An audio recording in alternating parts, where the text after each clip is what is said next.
I read all 10 of Neville Goddard's books, so you don't have to.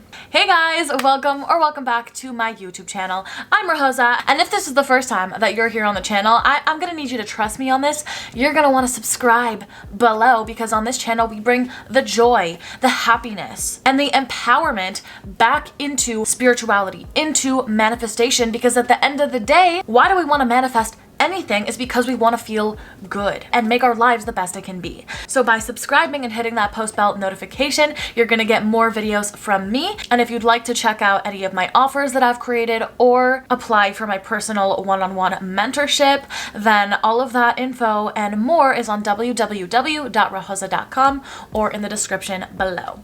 So my intention with this video is to really take the key foundational concepts that Neville Goddard talks about in his book, and a really big motivator for me to do this. Well, first of all, if you are not aware, I have a playlist on my channel where I go over books 1 to 10 in much more detail, diving into each chapter of all 10 of Neville Goddard's books. So I'll leave that playlist above and also in the description down below, or you can find it by just going to my channel, and it's called Neville's Book Series. So you can check out all the books in more detail there. But my intention for this video, I just wanted to bring all of his core teachings from his book after reading it and going over it and studying it and writing it down and summarizing them and filming it. Like, what are the core messages that I got from Neville's teachings? How do I interpret them? And I wanted to really relay the message to you in a cohesive way, in a way that maybe brings in some more modern approach, you know, through my perspective. And a big motivator for me too is to really drill these teachings into my own mind, to really study the material so that I can even myself come back to this video, watch this video over and over again, because these teachings are truly something that we want to continue to infiltrate our mind with. Because as you will learn more as I speak about the concepts through this video, not only is repetition in your manifestation important, but it's also important to repetitively infiltrate your mind with this law and with the truths that Neville Goddard shares in his teachings. Now, before I begin though, I want to give a little bit of a disclaimer. And one of those disclaimers is, I want you to always use your discernment, whether that's listening to me, listening to Neville Goddard, listening to any other coach, teacher that exists out there in the world. They're not the God of your reality. You are, okay? You are the person, you are the only one who gets to decide, does this message resonate with me? Can I effectively make this practical for me in my life? Does this benefit me in my life? Or do I not really resonate with everything? Maybe I resonate with some things and not all things. Maybe I don't resonate with it right now, but maybe I will down the line. I want you to just simply continue watching this video, just keeping an open mind, but also using your own inner discernment, because we don't want to be those people that just accept everything that they hear blindly. I want you to actually test out this law, see it work for yourself in your own life. And if you have experienced amazing outcomes with this law in your own life, I'd love for you to leave a comment down below so that the other people who are watching, who are maybe on the fence about this law, who don't know about this law, can see how it has worked for other people. So that's the first disclaimer I want to make. The second, I am not Neville Goddard, okay? I am Rohosa, which means I'm going to have my own unique perspective. I might have a little twist on his teachings. I'm not going to be saying them necessarily word for word. I'm going to share and bring in some more modern approaches, perhaps. Whatever I found and how I integrated these teachings into my life, I'm going to share more of that. And I'm also not going to be touching on, obviously, every single point that he talks about his books, just the main takeaways, the main teachings that I found to be the most impactful and important. And who knows, I'll probably bring in some of my own commentary and things that have helped me along my way. Now, this video is going to be a long one, and I took some extensive notes to make sure that I didn't forget anything that I want to talk about in this video. So yeah, I'm going to definitely be looking down, so just be aware of that. All right, enough rambling. I'm going to place here on the screen the contents that I'm going to be talking about in this video, that I'm going to be touching on and diving into. And without further ado, let's jump right in. Now, who actually is Neville Goddard? I'm actually going to read from the back of his book. Neville Goddard was an actor and dancer from Barbados who became a philosopher, mystic, and lecturer on the law of attraction. He developed a powerful method of manifesting based on experiencing the feeling of the wish fulfilled, which deeply influenced the next generation of metaphysical explorers. Wayne Dyer's book, Wishes Fulfilled, was based on Neville's method. This volume includes all 10 of Neville books in chronological order. So this is the one that I read. read. Now, Neville Goddard was taught by an older Ethiopian rabbi named Abdullah. Now, Neville studied a wisdom called Kabbalah, which is an ancient mysticism that decodes the Old Testament and explains basically how the messages in the Old Testament are not meant to be taken literally as stories and historical events, but are rather codes to symbolize our lives today, the energies that exist today, and the different aspects of the human soul. Now, what's really interesting is that Neville Goddard takes Kabbalah, but instead of decoding the Old Testament, which Kabbalah does, Neville decodes or explains the New Testament, and how the New Testament is also not meant to be looked at as the actual history and the actual stories that took place in the Bible, but are rather meant to be symbolic and codes for the different aspects of the human soul and the human mind and the energies that exist within us. And he breaks it all down in his book, and we're going to get much more into it. And as many of you guys know, or if you don't because you're new, my parents have been studying Kabbalah for over 30 years. So I was really born into this world with the foundational understanding and wisdom of Kabbalah. And I found it really interesting that when I found Neville and I learned that he started studying Kabbalah, that we kind of had that parallel. So what is Neville Goddard's main philosophy? Neville's main philosophy is that you are the God and the creator of your life. There is no power, external God, outside of you. His main philosophy was that imagination creates reality. He taught that whatever you can imagine with feeling, no matter how big or small, will be reflected back to you in the world around you. How can you tell where your imagination has been or what you've been creating? Take a look around you. Take a look at your 3D reality right now and understand that every single thing in your world is a manifestation of your own imagination because you are the God of your reality. Neville says that you have created everything in your external world using your mind. Now, Neville's foundational teaching that he talks about is this concept of I am. Now, he explains I am to be the name of God, to be the oneness of God. This is the foundation of all of his teachings and in all of his books moving forward. He explains that man is the God of his own reality, that man decrees a thing and has it come to pass. So Neville says that I am is the God that lives within us. And the God that lives within us is simply our awareness of being. It is the energy force of us with no face or no form. It is the part of us that is the creator, that actually manifests things into this world. He says that Jesus declared himself to be one with God, which means that Jesus rose to a state of consciousness where he understood that he was the God of his reality. And that is what made him a master manifester. He says that the rule of God consciousness is that you don't get what you just desire, you get what you are conscious of being. Now, no, you're not the totality of God, because while we do have aspects of God living within us, we're still limited by our human perception. We still have our logic, we still have our five senses, and we're limited by those things of this physical world. We only see 0.000000001% of true reality. How can we say that we're not limited in that perception? But that being said, that doesn't mean that we cannot tap into that energetic realm of 99.99999% true reality, which is consciousness, which is that essence that we're talking about, this I am essence that lives within each of us. We all have access to it. We just, and Neville Goddard explains later on in this book how we can actually access this higher aspect to us. He says, you're the only person deciding if you're more or less worthy of whatever you desire. Truth is that whatever you believe is what you're going to attract. If you're conscious of being unworthy, that is just a block that you have created in your own mind. It doesn't actually exist. It's not an objective reality. You are unworthy of receiving your desire. That doesn't make any sense. Being worthy is a choice. If you choose to be worthy, you're worthy, because everything in your life is going to reflect back to you your own beliefs. God lives within humanity. We have the reins in this reality to either create or destroy worlds. We are consciousness, the I am essence, conditioned as man. Man, in this realm of physicality, that's where the separation is. The separation is because we have taken a form that is conditioned. We are limited by our form. We have our senses, we have our logic, and that is what separates you and me. It's that ego that makes us everything appear like it's different, when in reality, in the true 99.9% reality, we're all connected to this universal godly essence. You are not just your body. Yes, that's your experience while you're here on this earth, but that's not all of who you are. Now, I want to explain this quick little concept before I move on to the next point, which is this Kabbalistic teaching about the light and the vessel.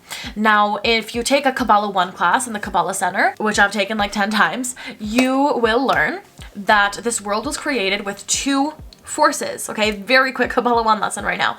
The light and the vessel.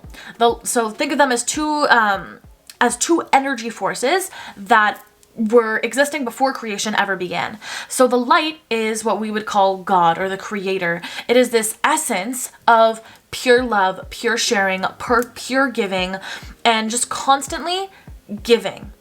And then the creator, having endless things to give, needed to create something to be able to receive the light that the creator had to give. So the creator created a vessel, a receiver.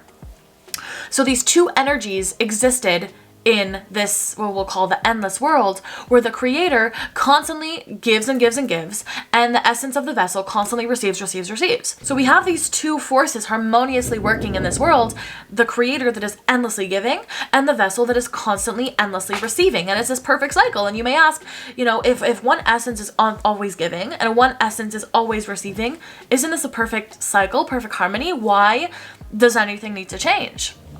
And then we come to what Kabbalah explains as the birth of humanity, because there was one thing that the vessel could not receive.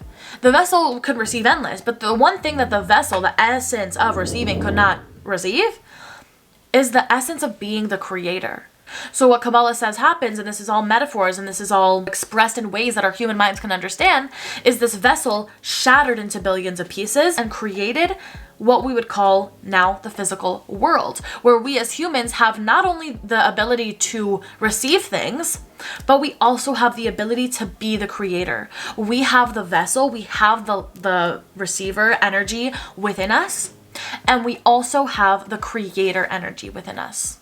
We get to be the creator of our lives as well as receive the blessings that life has to offer us. Obviously, this is a very nutshelled, simplified version of this concept, but I felt like it was very helpful understanding for us to know that, we're not just receivers. We don't just receive things in our life. We're not just a victim to life happening to us. We actually have the creator power within us. Now, Neville Goddard talks a lot about imagination, and Neville Goddard explains also that imagination is that part of us that is tapped into the God that lives within us. It's a part of that I am essence. If you think about it, imagination is what separates an animal from a human, right? Animals don't have imagination, and that is why they are not the creators. That is why we are the creators, because we have that ability to rise above our animalistic tendencies, above our animalistic nature, our egoic nature, our biological nature, and use our imagination to create worlds, to expand ourselves beyond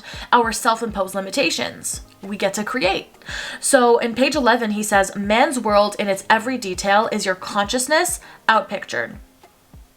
In order to manifest, you must take your attention away from what seems so real to our senses and rise in consciousness to imagine that you are what you desire to be.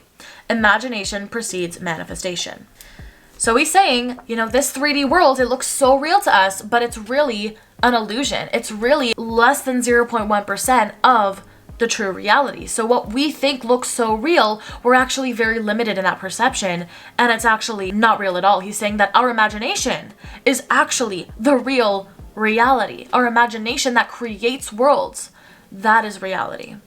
So he's saying to live more in imagination and less in this 3D. He's not saying, be completely delusional and act, crazy in this world and not be grounded in this reality while you're in this reality. But he's saying maintain this dual consciousness. Maintain this aspect where the truth is that there's so much more happening than what you can see with your physical senses. And then use this to your advantage to create things in your reality. Now, Neville Goddard talks about our conception of ourself and how our conception of ourself creates our reality. Now, a lot of people will call this self-concept. Neville Goddard doesn't actually say self-concept, but he says conception of self. So basically the same thing. So he says, in order to manifest, you must first claim yourself to be what you desire to be. So you're not thinking of what you desire. You want to actually see yourself as the person who has the thing, right? I don't want this thing. I am this thing.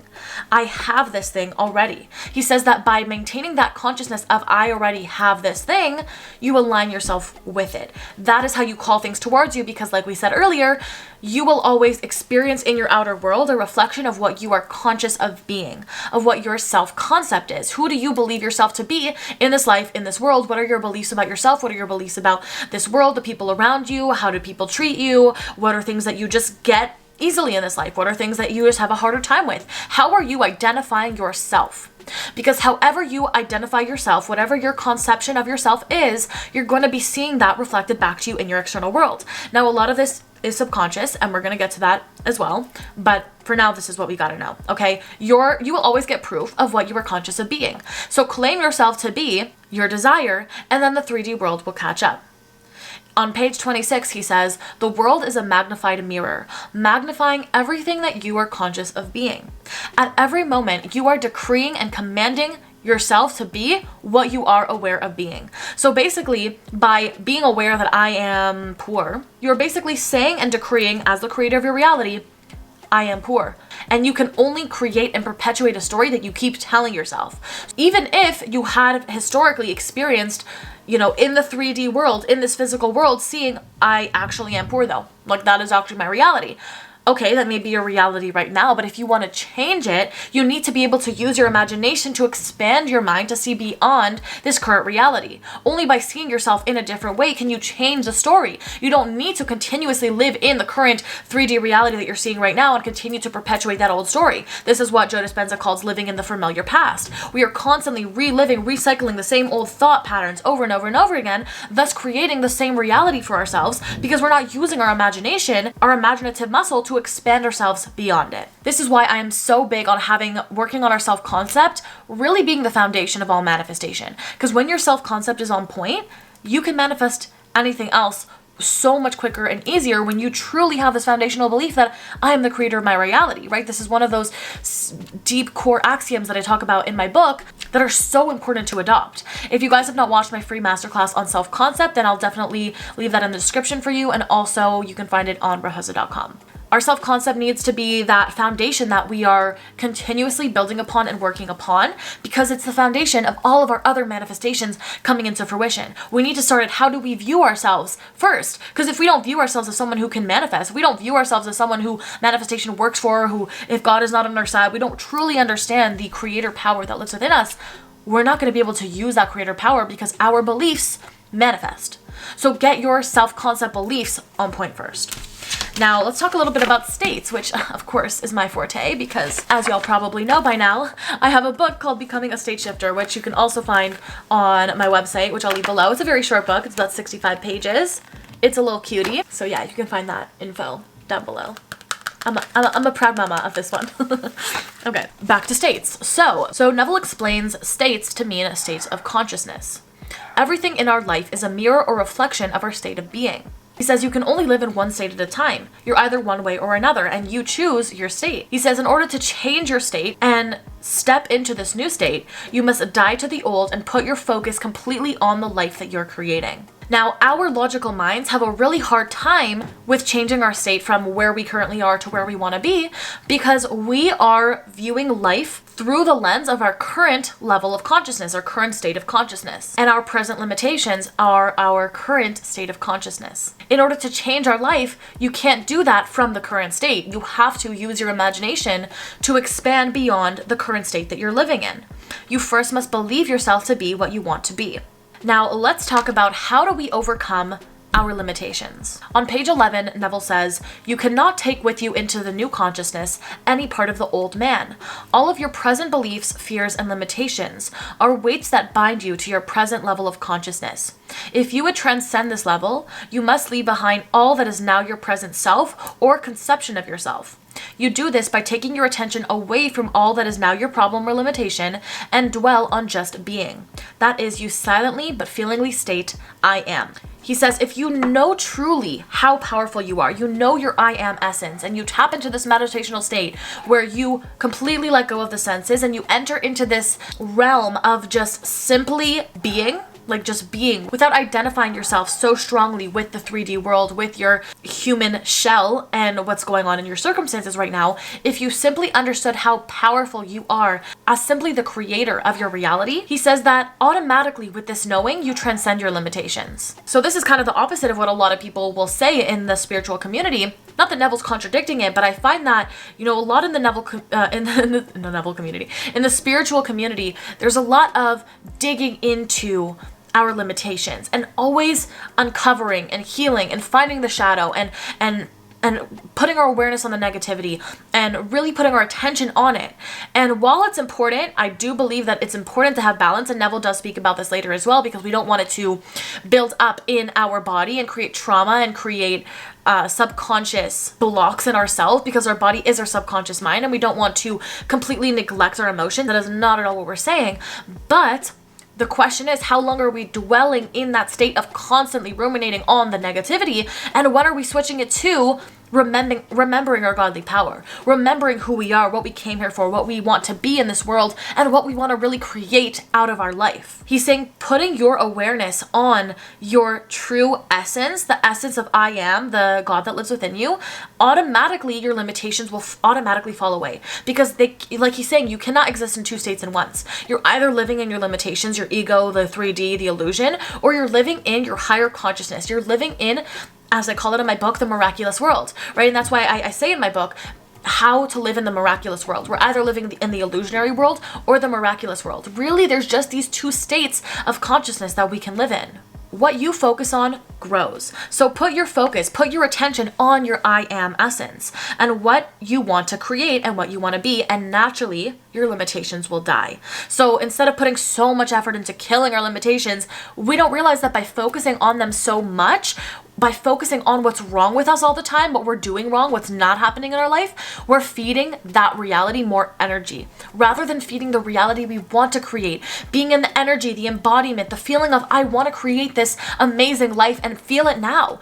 Be in that energy now. Call it in for yourself and keep your focus and your imagination constantly going back to this place. And yes, this is a discipline that we have to have, some mental discipline to change our thoughts, because our thoughts naturally want to go to the old cycle that we've been going down through history, right? Because that is our human nature, that is our human tendency, because our brains want it easy. Our brains want to go back to the familiar neural pathways or for the familiar thought patterns rather than creating new. But then what that does is that perpetuates the old story over and over and over again. We want to put our focus on the new. We want to practice strengthening that imaginal muscle and constantly put our focus as much as possible into the life we're creating. Once again, just to reiterate, we're not saying to not feel what comes up in these emotions. We're not saying to never look at your limitations. We're saying look at it, process it, do what you gotta do. But then how long are you staying stuck there? Don't let that be your state of being. Don't let that be the place that you're dwelling in your entire life, because then how are you going to create something new for yourself? You're just going to continue to perpetuate the old story over and over and over again, right? It's all about finding that balance. And that's a practice. So don't beat yourself up. He says, when you take your attention away from the problems and limitations, they no longer exist. If you're not conscious of them, how can they possibly exist? By putting your attention on them, you're feeding them life. You're keeping them alive. He says that when you put your focus on the life you're creating, there's going to be this sense of expansiveness that you feel, and not to be afraid of that feeling, because that means that your past self is dying. Now what happens, and I talk about this in my free masterclass on self-concept as well. Actually, I don't know if I speak about it. I speak about it in my course, Life from Scratch. I know that for sure. But basically what happens is when you are entering into this new self-concept, you're creating this new self-concept, your past version of you, your ego, is fighting on for dear life because you've been going down that pathway for so long. Your brain, your ego wants to fight you to stay in this old place, but we, as the conscious creators of our reality, must fight to remain in the new state, because our past self is going to fight to pull us back to the old state, because that's its job. Our limitations want to stay. Our limitations, we have identified it as a part of ourselves.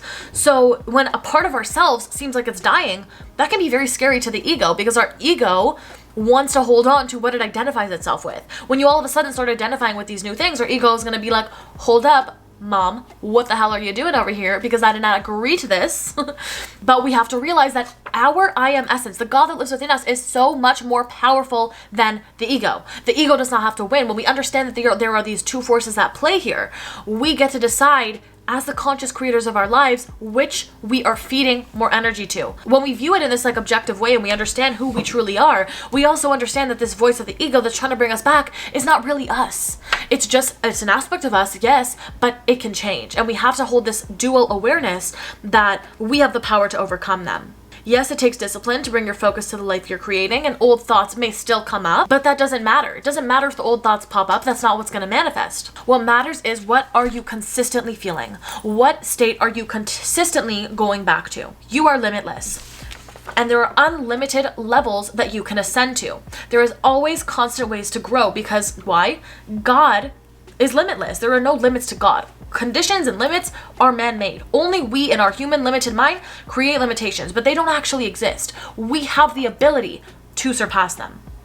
Think about the artificial intelligence 100 years ago. Could you imagine and fathom 100 years ago? Well, obviously not, because none of us were alive, unless, if I have any 100-year-olds on my channel, what up?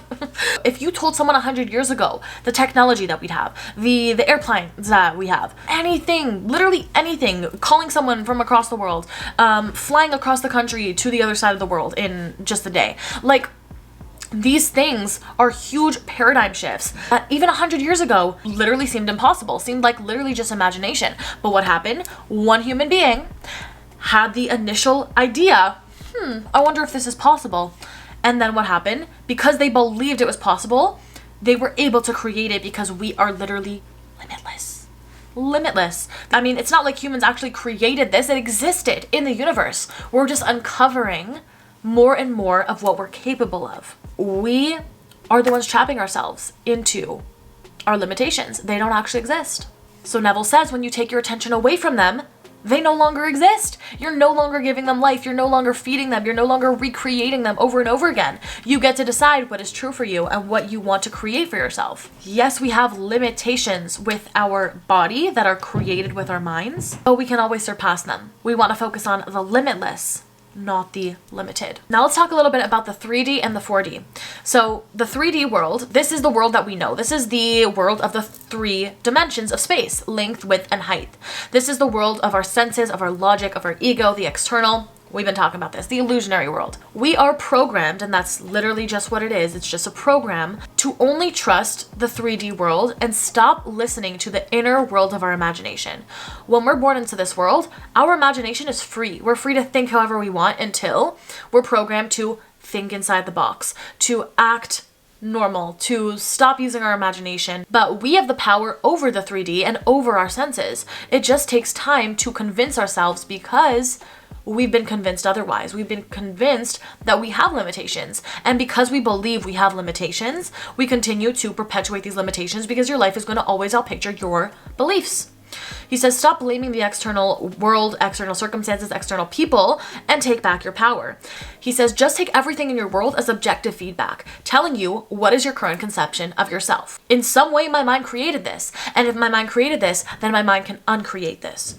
He says that man always thinks that the cause in the external world is by something external, like a sickness or germs or politics or anything like that. But he says that this world isn't the cause, it's a mirror. It's an effect of consciousness, whether that be our individual consciousness or the collective consciousness. And this is really relevant when it comes to politics. And I know that Kabbalah always says the government is always a reflection of the state of consciousness of the people at the time. But again, it all starts within, because when we change ourselves, it's a butterfly effect. He says, I don't care if the whole world and science says that you cannot do something. If in your consciousness you believe that you can, then you can.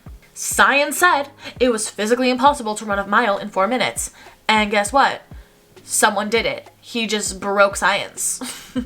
Like, science is always changing. Yes, science is valuable to explain the workings of this world, but it's not an end-all be-all, because science is always evolving. And just because science does not completely understand all these workings of reality does not mean that there's so much more than what meets the physical eye. There's still so much more to uncover. And there is a lot coming out and being uncovered about the essence of consciousness. Then he talks about the 4D.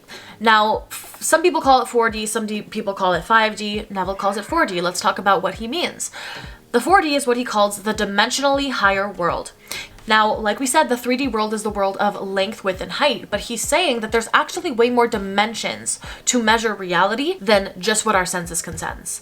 He says that this dimensionally higher world is the realm of consciousness.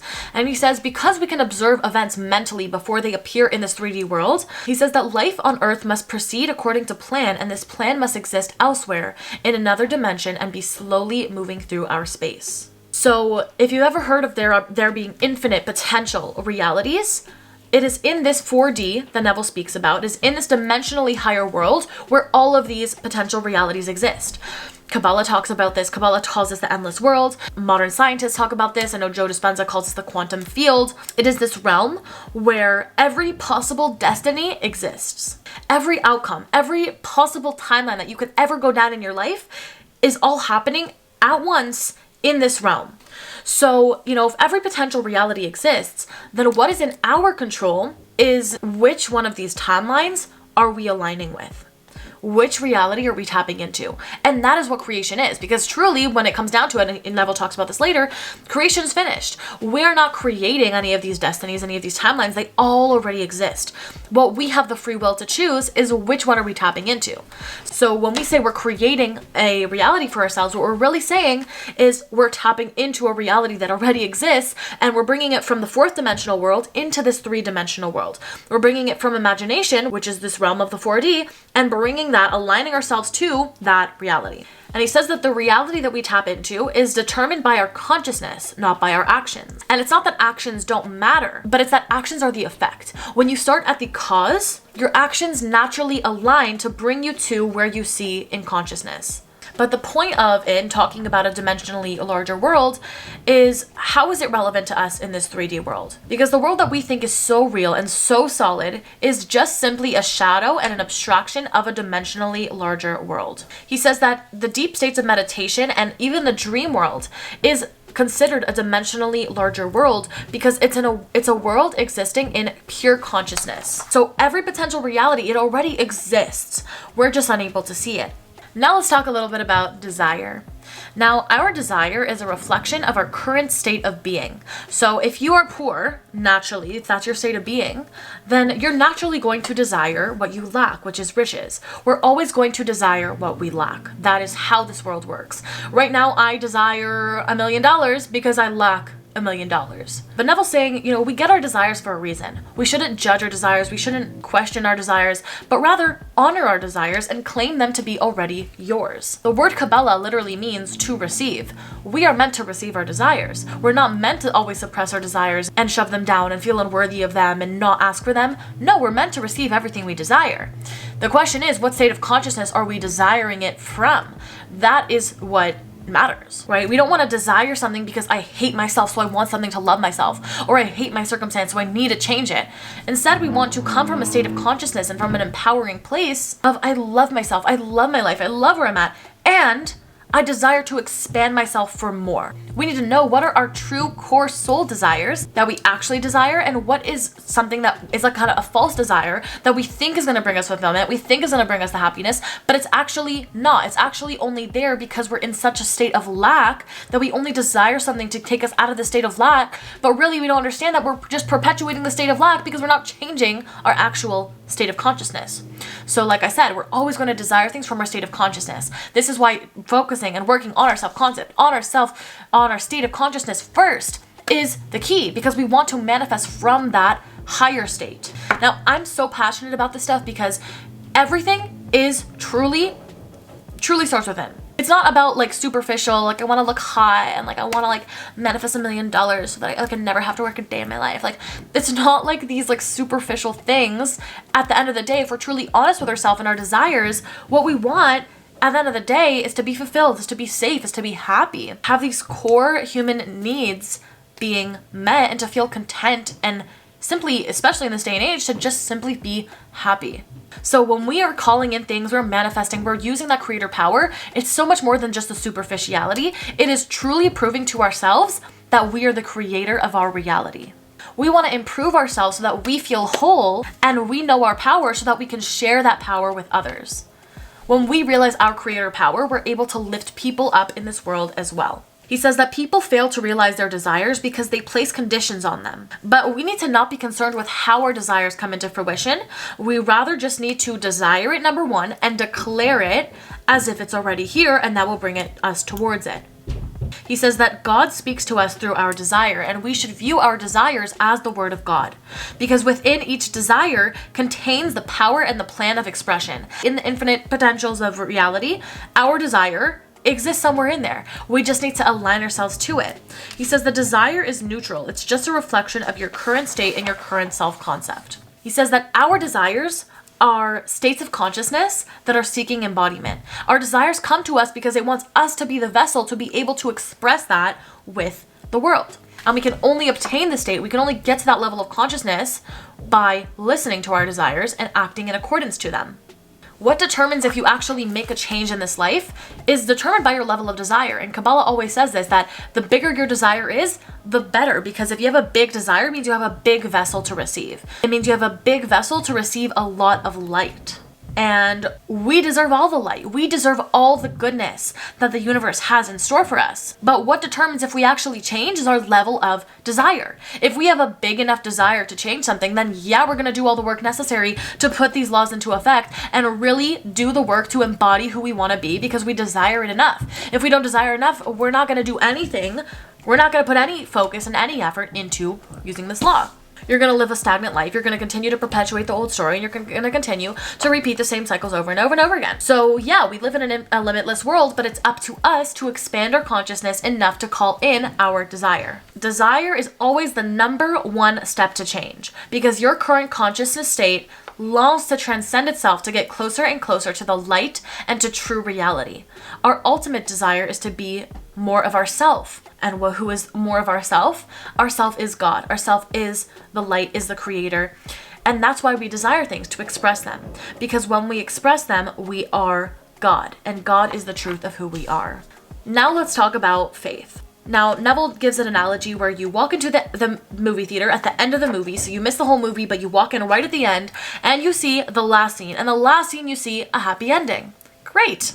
Now, when you go back into that movie and you watch it from start to finish, you know that the end is happy. You have faith in the end being happy because why? Because you've seen it. You've seen the end. You know the end is happy. So you know that even though there's a plot and there's conflict and there's false evidence in the reality of the movie showing you, projecting on the screen that this movie is going horribly, you still know, you still hold the faith that everything's going to be okay in the end. Why? Because you know it. You have such a strong level of faith because you've seen the outcome.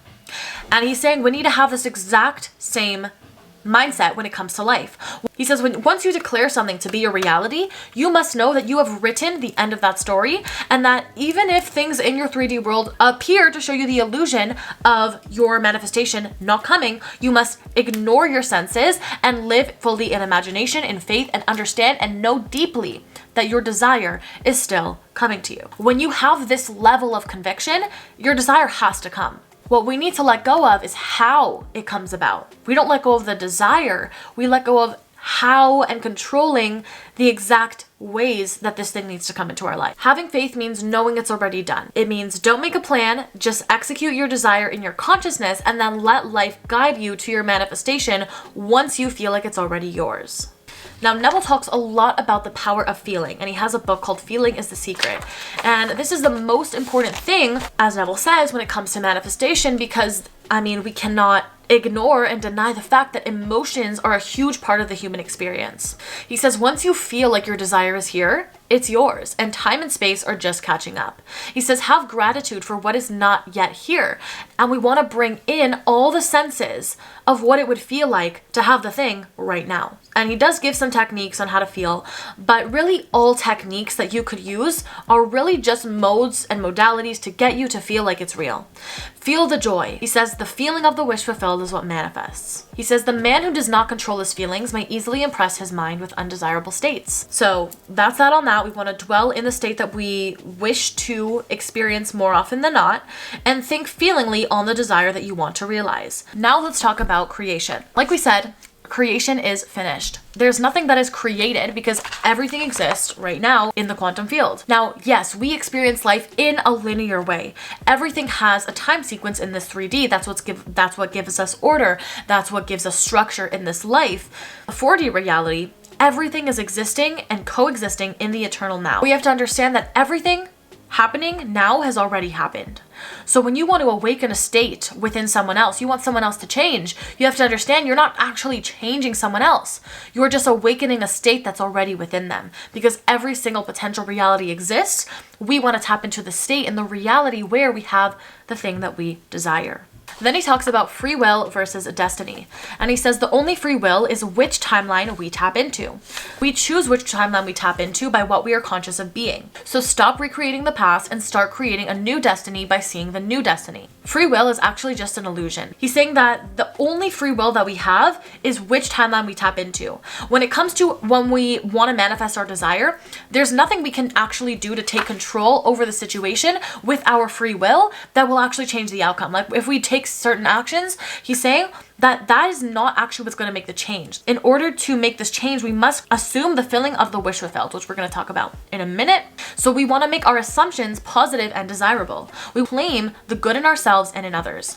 Now, speaking of assuming the feeling of the wish fulfilled, now talking about assuming the feeling of the wish fulfilled, let's talk about the law of assumption. Neville says that assumptions become facts. Most people think, oh, I have an assumption of something, who cares, it doesn't matter, it's just an assumption, nothing happens. But Neville's saying that our assumptions awaken what they affirm. Law of assumption means whatever you assume to be true will be true for you in your reality. When a man successfully assumes the feeling of the wish fulfilled, his fourth dimensional self will manifest it. He says we don't need to put in massive effort in the 3D, we just need to persist in the new assumption until it manifests itself in your world. Does a change in yourself result in the change in others and in circumstances in your world? Now, let's talk about the dual nature of consciousness, which is the conscious versus the subconscious mind. So we have these two natures of consciousness, our conscious and the subconscious. Our conscious is what we use to impress the subconscious. The subconscious is just constantly taking in impressions. Now let's break it down. Let's talk about the conscious mind. The conscious mind is what Neville calls the father, the masculine. And that's like what we said, the conscious, metaphorically speaking, impregnates the feminine, the subconscious, and the baby is the manifestation. So we want to use the conscious mind to impress upon the subconscious mind. And once the subconscious mind becomes impressed, it is then pregnant with the manifestation and the desire. Just to list out some attributes of the conscious mind, it is the male aspect, it is the masculine, it is the effect, it generates ideas, it is the more logical mind, it needs to see it to believe it, and it is what man knows. So the conscious mind is what man knows. The subconscious mind is what man is. The subconscious mind is vulnerable and open to suggestions. So unlike the conscious mind, where the conscious mind, inputs impressions, and the conscious mind has a filter and it says, oh, this is true, oh, this is not true, oh, this is right, this is not right, this is what I want, this is what I don't want. The subconscious mind doesn't have that filter. The subconscious mind hears a thing, sees a thing, is impressed upon by things, and it just seeps right into the subconscious. So our subconscious is taking in everything. Our subconscious doesn't say, oh, that's not true, I'm not accepting you. No, the subconscious mind doesn't know the difference between true, false, worthy, unworthy, up, down, side, whatever. The subconscious just simply takes in information. So all impressions that are made automatically express itself without effort. The subconscious is the mother, the feminine, the receptive, and it's impersonal and non-selective. Like we said, it just takes everything on and it doesn't select. So the subconscious takes ideas from the conscious and it gives them form. So it's the subconscious mind that is creating our outer world. So yes, we can use our conscious mind to impress the subconscious, and that's why persisting in asserting these conscious affirmations is so important, because over time it impresses upon the subconscious mind more and more and more. And the subconscious is what gives it form. It's not up to our conscious mind, like we said, to force things to work. No, the subconscious, once it's absorbed into the subconscious is attached and connected to the collective consciousness, to our I am essence, to the God that lives within us. That is the intelligence that creates things in our world. It's not all in our conscious control. Now let's talk a little bit about the bridge of incidences, because like we said, the subconscious mind, once we have it impressed, it naturally manifests what we desire. But Our subconscious also creates a bridge of incidences that leads to the fulfillment of our desire. We don't know how the thing is going to manifest in our life. But what a bridge of incidents is the subtle threads, the things that are happening behind the scenes that are moving us and doing the work for us to get to our desire. So although, we're watching the movie and we see that there are bumps in the road and there are things happening in the plot that are not in favor of the life we're creating, we have to understand, once we declare what we desire, this is just a part of the bridge of incidents that is happening for us to get to our desire. He says only when you get to your goal, when your desire is manifested, that you will see the subtle threads that led you to your desire. Our subconscious, our higher self, is doing the work for us. This is divine intervention. This is the higher power within us at play. We plant the seeds, we use our conscious mind to impress upon the subconscious, and then we let go, knowing that it's done, that it's inevitable, that it doesn't matter how, that it doesn't matter the means, but it matters that we do what we can do. We do our part, right? We do our conscious part of impressing the subconscious, of feeling what we need to, and then letting go with the faith and the knowing that we planted the seeds successfully for our desire to come into our reality. So not only do we need to affirm these things into our subconscious mind, not only do we need to feel these things, but we must persist in the new feeling over a period of time so that it can really seep into our subconscious mind, so we give it enough time to manifest in our reality. We want to persist until it manifests itself, or until we get a new desire and our desires change, which this isn't really talked about a lot, and I want to make some videos on this, but it's okay for our desires to change. We don't need to continue to persist in something if our desire in that thing changes, but this is kind of beyond the scope of what we're talking about in this moment, but I just did want to throw that out there a little bit, because it's something that has been coming up for me lately, and I just thought it would be helpful to just throw it out there. But what happens is, when it comes to manifestation, is that people get so impatient and they go back to their old self all the time. Manifestation is like a muscle. It strengthens over time. It's a practice. It's a mental muscle, truly. It's not enough to just feel it once. That's not what's going to make the impression on our subconscious mind. That's not what's going to switch us to the new state that we want to actually live in, right? We don't just want to go there for a day. We want to actually live in this new world. We want to actually live in this happy state. So we must persist to actually make the changes in the subconscious mind. If your reality is not changing, then you didn't assume it long enough. Now let's talk about failure. He says that doubt is the thing that leads to failure, and what we would call in modern day manifestation, we'd call this wavering. He says it is possible or inevitable that you will have failures when you're practicing this law. But the first question that we need to ask is, number one, did you persist enough? That might be a reason for the failure. But if you did persist enough, you said, yes, I did, then he says the second reason that it may not have manifested is because the time it takes your assumption to become fact is directly proportionate to the naturalness of feeling already having your desire. In other words, how natural does your desire feel? Does it feel still far away from you? Because if it doesn't feel natural, that means you still have resistance towards it. You don't feel like there is here, and that's just that. You just don't feel like it's real. So you either didn't persist enough or you don't feel like it's real. Now, how do we feel like it's natural? He says, imagination. Persistently filling your imagination with the reality you desire. He also says that just because you may have had a failure in the past, or you may struggle with this law, does not mean it's not true. Don't let a failure convince you that this law doesn't work. He says you always must know that there has been some error in your consciousness, but not to get discouraged about this, because if you can acknowledge the error, you can acknowledge how you failed, you can overcome it. So, manifestation is not for the faint of heart. We need to truly be able to take responsibility, take accountability for we created these circumstances. And that's not an easy pill to swallow all the time. And it's not meant for us to beat ourselves up, but it's meant for us to have that awareness on that's just how life works. This is the process and the journey that we came here for. Now, Neville Goddard gives some tools to help us access the subconscious and really make these impressions. Number one is the state akin to sleep. I'm sure you heard of it. It's called the SAT state. And basically, let's talk about it real quick, okay? Now, I have a video all about SATs, but just to make it, very basic over here, he says that we want to feel the feeling of the wish fulfilled before drifting off into sleep. Sleep is a gateway and a door to the subconscious, and it occupies a third of our life. Sleep is so important that third of our life actually dictates the 2/3 of the waking conscious life that we live. the sat state is that time when your brain is in the theta brainwave state. You're not fully asleep, but you're not fully awake. Your body is drifting off, but you want to keep your mind remaining conscious. He says this is the time when the conscious and subconscious are creatively joined. He says the practical use of this SATS method is when going off to bed, you want to ask yourself, how would I feel if my desire were here? So as you're drifting off to sleep, as your body is getting sleepy and your body is physically falling asleep, you want to keep your mind alert. You want to use your conscious mind during this time, because this is the time when your subconscious mind is the most permeable to suggestions. This is why I mentioned way more in my SATS video, but this is the best time to manifest. And we have this window of opportunity every single night. He says during this time, think only good of what you want for yourself, others, for your life, and for the world.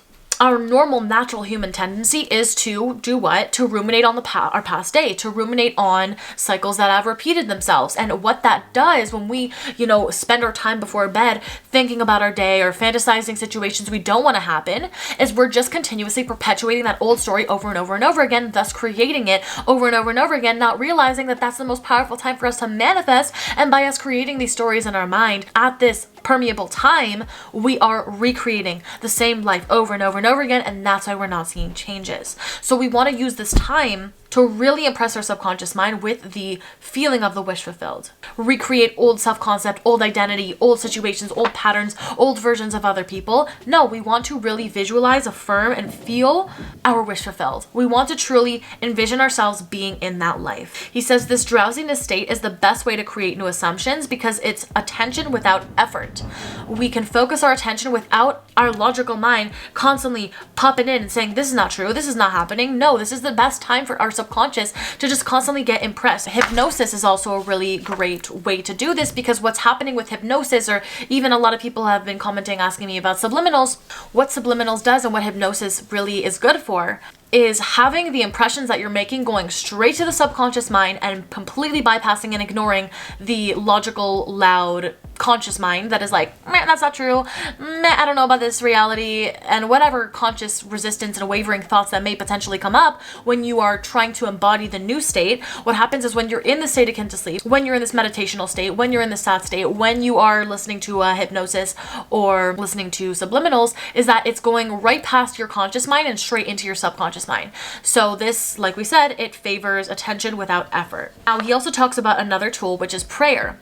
He says that prayer actually is the master key to life. The same way that the master key fits all doors, prayer solves all problems. Now, this is of course a big claim, so let's talk about what exactly Neville means by prayer, because he doesn't mean it in the same sense that is traditionally used by religion, or what we would just typically consider praying to be, which is begging God, an external God outside of you, for a miracle in your reality. He says that prayer is actually an art that requires practice, and the first requirement is a controlled imagination. He says that the act of prayer is first feeling yourself to be what you wish to be. So basically, Neville considers prayer to be what we would now call a state of deep meditation. And in order for prayer to be successful, you must claim to be what you desire rather than praying to get rid of what you lack. Because when you say, God, please help me get rid of XYZ, you're basically saying, because I am XYZ. I am XYZ. I have this in my life. Please take it away from me. You're basically just decreeing and reaffirming, I am this thing, I have this thing, and you're continuing to bring it into your life, because we don't realize you're not getting what you ask for, you're getting what you are declaring yourself to be. So prayer is not asking for what you want, it's preparing to receive what you want. And as Kabbalah would say, it's preparing your vessel, expanding your vessel so you're able to receive more. Now let's talk about this technique that Neville is very famous for, called revision. Now, this is a manifestation technique that allows us to go back into the past of in our consciousness and change the past by imagining it to have unfolded in a more desirable way. He says it's a healthy and productive exercise to daily relive the day as you had wished to have lived it and revise scenes to conform to your ideals. So if today you got bad news, he's saying tonight as you're drifting off to sleep, you want to imagine that instead of hearing the bad news, you actually heard good news. And you want to replay that over and over and over again until it feels real. He says that revision results in repeal. So he's saying when you actually go back in your mind and revise a day and replay it over as you wish it had gone instead of how it actually had gone, you're not only just thinking it has gone a different way, but he's saying you are literally changing it. And the way I like to think of it is the way we think of how, we know that there are infinite potential realities that exist in the future that we can tap into. And if that's the case, and if time doesn't exist in this infinite quantum field of reality where infinite potential realities exist, then there also must be infinite past realities that exist, that this is what revision is tapping into one of those infinite past timelines, and that therefore changes the timeline that you currently are. And so this is why it's a great method for manifestation, is because you're changing the past in order to change your timeline of the future. He says to keep your attention so intense that you get absorbed in the experience as if it were real, and then it will actually change. It is of greatest importance when your motivation is to be better and to transform yourself into your ideal. He says, without imagination, you remain a victim to your circumstances, and those assumptions will continue to produce the same results over and over and over. We want to take our attention away from the unrevised day and give our full attention to the revised day. He says the greatest enemies that are in our life really are in our own mind, where we're playing the same negative stories over and over and over again. But when you change it in your mind, you're not just changing it in your mind. He's saying you're actually changing the event that happened in your day. And he says the effectiveness will strengthen over time with practice. Then he talks about the Sabbath state. In Exodus 31:15 and Leviticus 23:3, it says, 6 days shall work be done, but on the 7th day there shall be to you a holy day, a Sabbath of rest to the Lord. Now, Neville's saying that these are not meant to actually mean literal days, but they're meant to represent a psychological moment of a defined subjective fixed state. So, it doesn't have to be 6 days, but these 6 days represent however long of an interval of time spent in your consciousness that it takes you to believe that your desire is here. So this may take 6 minutes, then may take 6 hours, it may take 6 days, it may take 60 days, right? But it's the amount of time to feel that it's here. That's the interval of time. So like everything we're saying, how long does it take you to really impress your subconscious mind and get it absorbed into your mind? That is the interval of time that determines the time before the Sabbath state. After the 6 days, the subconscious has successfully been impressed. This is what the Sabbath state is. So that's when we take a mental rest, because we no longer need to manifest it, right? When you have something in your life, you no longer need it in your life because it's here, you have it. You don't feel like you need to work so hard to manifest it because it's in your life. That's what the Sabbath state is. When you get to that point when your desire has been impregnated and impressed into your subconscious, that you don't even feel the need to consciously affirm it anymore, because what do you mean? It's here. I already have what I desire. Even though you don't physically see it, mentally you feel like it's here. That's the Sabbath state. That is the time when you know you have successfully impressed on your subconscious mind, and it's just a matter of time before it shows in your reality. He said this is the point where you've done the work, you've been affirming repetitively, and you feel like, I don't need to do it anymore because I have it. I feel the joy now. I'm not waiting for anything. I feel happy and content with myself. No, I don't have it physically yet, but it's here. It's a knowing. It's here. And this is the paradox, because as soon as we feel like we don't need it anymore, as if it's here, that's when it comes. Before the mental rest, before the Sabbath state, we're consciously affirming. But when you get to that point where you're like, I don't even feel like I need to affirm anymore because I feel like it's here, that's when you know your subconscious mind has been impressed. Now let's talk about thought transmission, telepathy, and changing other people for the good. He says, man transmits idea from mind to mind through telepathy. Your unexpressed convictions of others are transmitted to them without their conscious knowledge or consent, and if subconsciously accepted by them, will influence their behavior. The only ideas they subconsciously reject are the ideas they would not wish to be true of anyone. So what he's saying here is that our subconscious minds are all connected to each other. So although, yes, our conscious mind separates you and I, it's our ego, it's what separates me from you, our subconscious minds are all connected. So the reason that we can telepathically connect or transmit a thought is because we're all connected through the same universal consciousness of mind. So what you believe and know to be true of another has to express itself in your world because you are connected by consciousness. We have all written a script of how other people are in our lives. Our subconscious assumptions of other people right now already awaken what they affirm. Right now, people are already acting in a way that you have assumed them to be. So he's saying here, just change the assumption, mentally affirm and imagine hearing and seeing them in a new light, in a better light, in a more positive light for both yourself, but also for them. We want to use this power that we have to influence people in a beautiful way, and we want to wish good upon people. We want to wish good upon another person. He says when you have mental arguments with other people, they're compelled to act that way and act and reaffirm. Sometimes we forget, when we're drifting off to bed, sometimes we'll imagine having mental arguments with people, and then we forget about having that mental conversation, and then they'll show up in our world and we'll have this argumentative relationship with them, not realizing that first you begin arguing with them in your consciousness. We don't see that the cause was in consciousness. We just see the 3D. He's saying when you create a change in someone else, you're not actually changing them. You're only awakening a state that is already within him that is sleeping. You can only assume of another what you believe is true of you.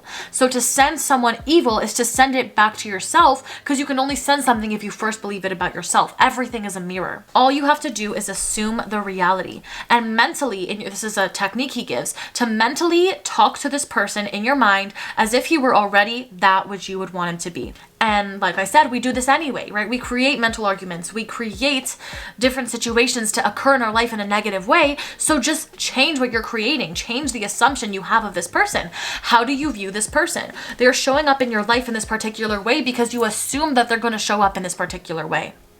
So that is the law of telepathy and thought transmission. Now let's talk about what Neville calls the game of life. He says that life is like a game. The playing field of the game of life is in our mind, and it has its aims and its rules. What is the aim, purpose, and rules of life, you may ask? He says the aim is to increase our awareness of things of greater significance, and also achieving our goals and realizing our desires. The rules only go as far as to say how to realize those desires, but the desires themselves are only the individual's own concern, so there's no right or wrong. He says it takes a lifetime of practice to use these rules wisely. Our life is not fully in our control. Like we said, our mind naturally follows the habitual familiar paths, right? Our subconscious is in control. And yes, we can play our part, but we are still limited. We still have these limitations. We must change our inner speech repetitively to get our desires. We must become aware of mental activity and realize that there is no opponent in life other than our own mind.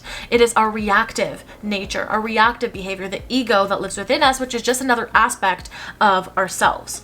He says just focus on the goal and not the enemy, because then you're just going to create the enemy. The more you focus on the enemy, the more you create the enemy, because whatever you focus on grows. In a game, if you don't practice the laws of the game, even the most profound knowledge of the game is not going to do you any good. You're not going to win the game, right? It doesn't matter. Just like any talent that you have or any limb that you don't use is going to atrophy. You don't just want to learn about it. You don't just want to hear about it. You want to actually be it. Let's talk about investments. Neville says that everything in life is an investment. Stop spending your thoughts, your time, and your money, because spending means you're wasting something with no return. Having negative thoughts means you are spending your thoughts and wasting your time. But investing means to lay out expecting a profit. So assuming the feeling of the wish fulfilled means investing in yourself and in your future. What we desire isn't in the future, it's now. So we must match our inner speech with what we desire. It's what we do with our thoughts now that is the investment.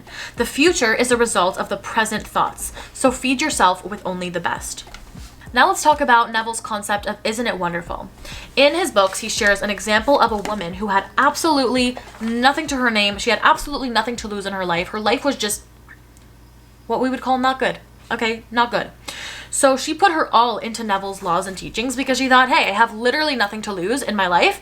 I'm just going to think I have everything. So what Neville did, and he gave her, instead of giving her a billion affirmations to take on for her to affirm every single day, because she had so much in her reality that she wanted to change, he just gave her one phrase to say over and over and over again. And that one phrase is, isn't it wonderful?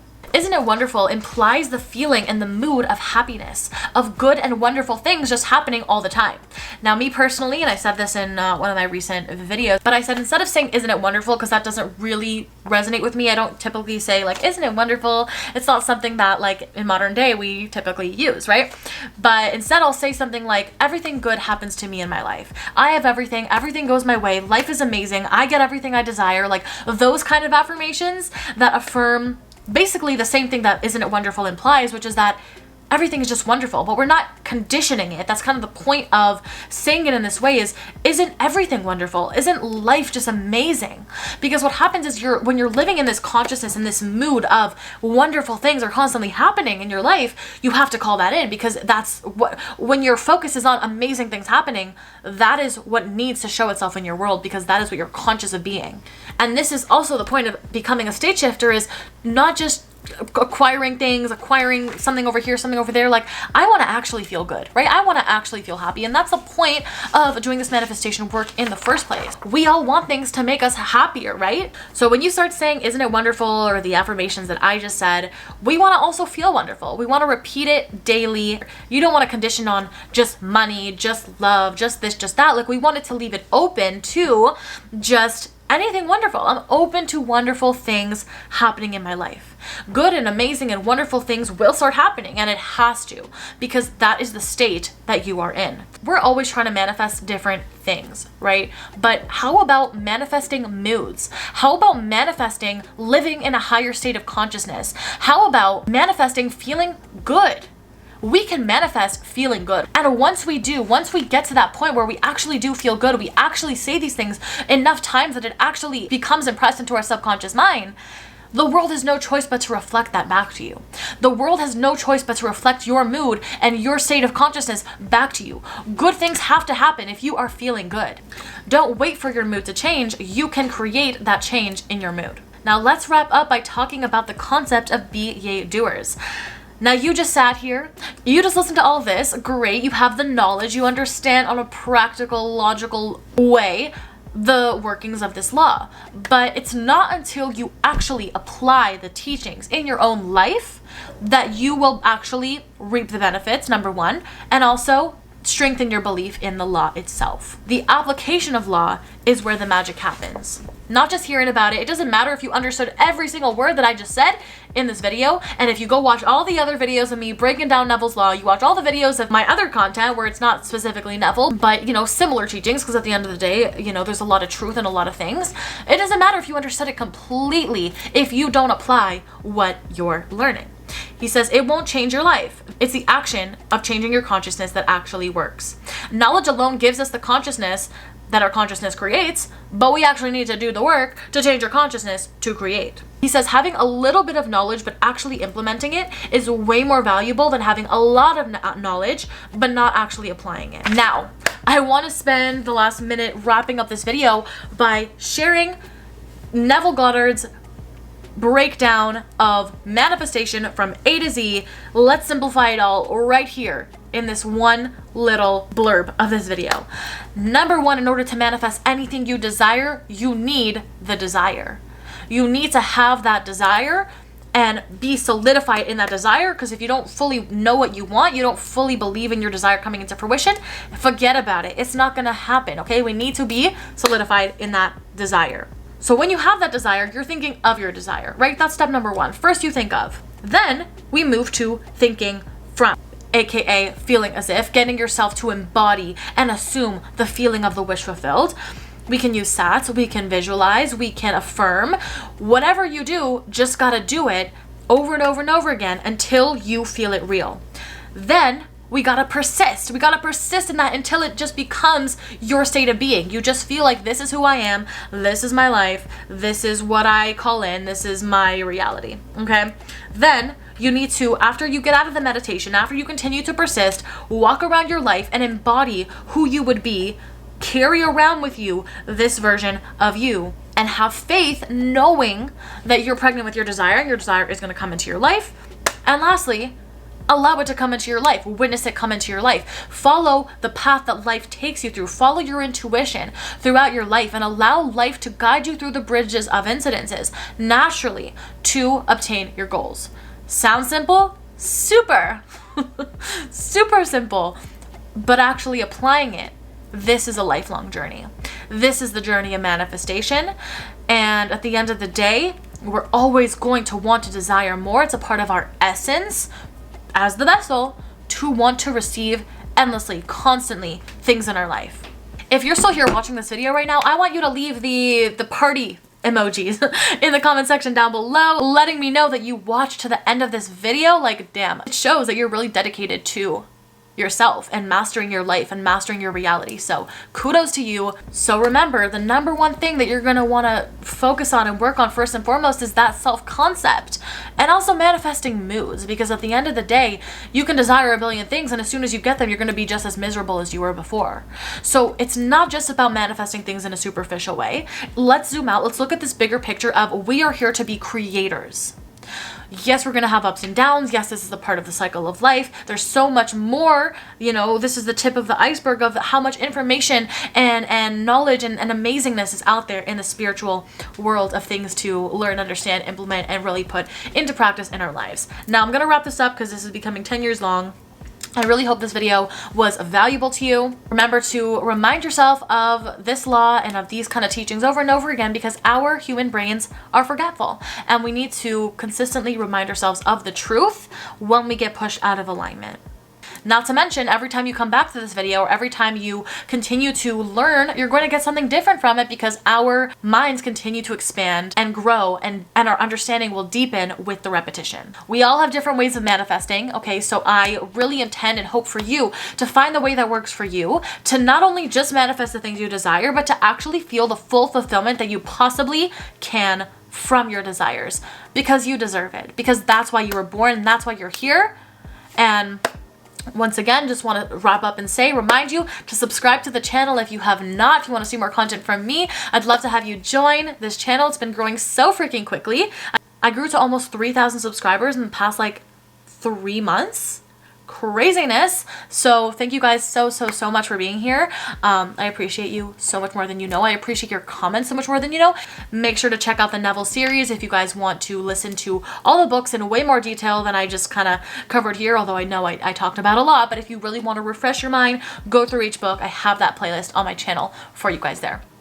That's all for me in this video, guys. I hope you got value out of it. If you did, please hit like and a comment down below letting me know what was the most valuable thing you got from this video. Hit that subscribe button for new videos every Sunday, Tuesday, Thursday, and without further ado, I'll see you in my next video. Bye! Love you.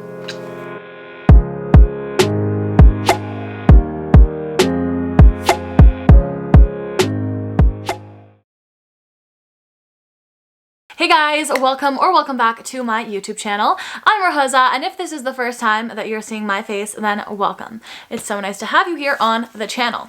We made it to book number 10 out of 10 in Neville's book collection.